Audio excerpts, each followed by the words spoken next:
Welcome back. President Biden this week created the first ever Office of Gun Violence Prevention. He says it will help implement existing laws and work to pass gun safety legislation at the state level, all while the stalemate continues in Washington. Tennessee lawmakers were present for the announcement. You will hear from State Representative Harold Love Jr. in a moment. But first, here's Washington, D.C. correspondent Jesse Tenor. Do something.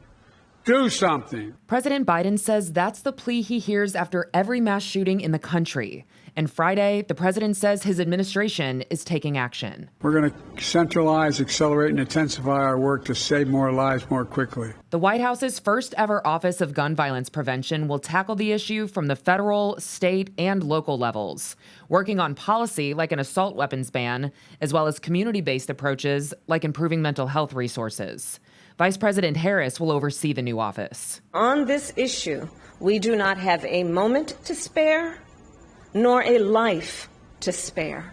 Gun safety advocates have urged the White House to create an office like this for years. So many families are devastated by the ugliness of gun violence. And the truth is, it is a public health crisis and an epidemic. One of those families, the Rubios, lost their daughter in the Uvalde mass shooting. They say the most important thing for the office to do is bring people like them to the table. When you can feel our pain, that's when you're going to put the most effort into making a difference. Congress passed a bipartisan package of modest gun safety measures last year.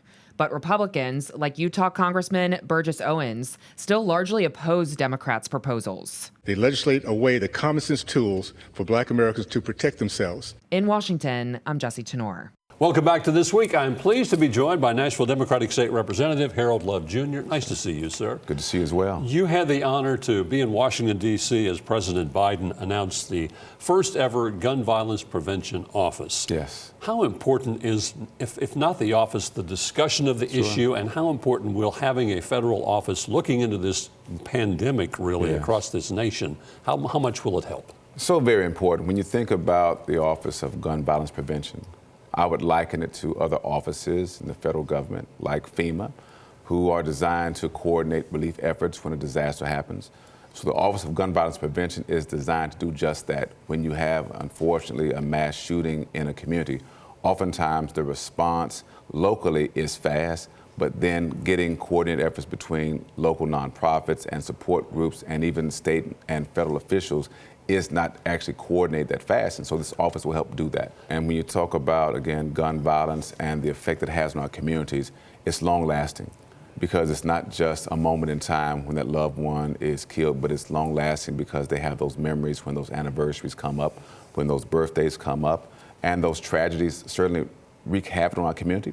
And so it's very important to have been there. I'm honored to have been there along with my other colleagues from the Tennessee House of Representatives to be there to witness this historic office being created and just also stay in dialogue with the White House about what we can do here in Tennessee. The president said during the announcement, he's told by gun violence victims, do something, just do something.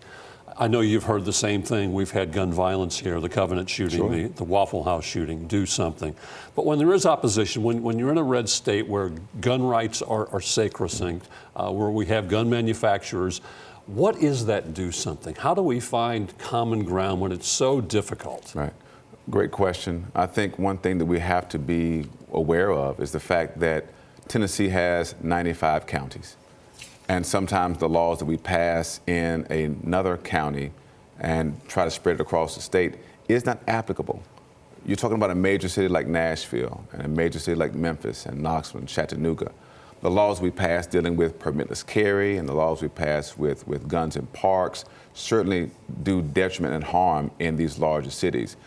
If you take a smaller county, they may apply there and be wonderful and provide a certain level of protection for people there. But when we talk about making sure that we do something, it's about that.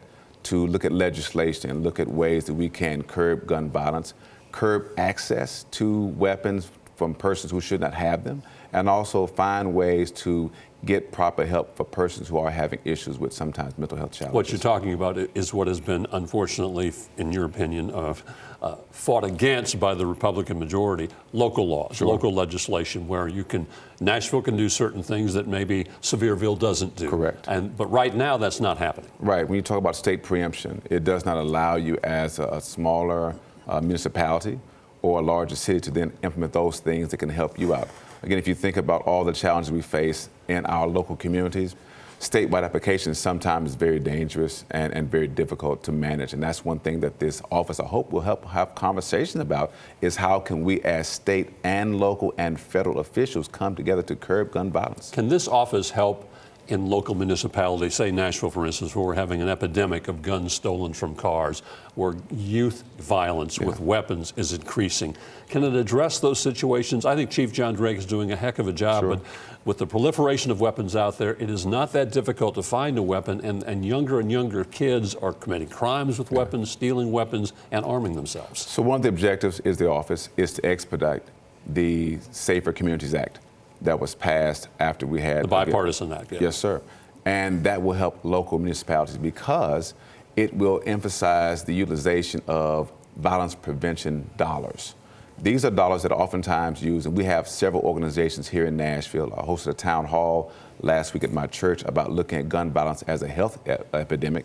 And so it'll help get those dollars to those communities to help reduce violence and reduce gun violence. And oftentimes that's about getting it where it is most prevalent in those communities where you see issues like persons breaking into cars and stealing guns, also where you see people unable to deal with trauma they've experienced in the home or in school in an appropriate manner, and sometimes taking that trauma and then exacting it on somebody else. Representative Harold Love Jr., our conversation about gun violence here in Nashville and around the country will continue in a moment when This Week continues. Stay with us. We'll be right back.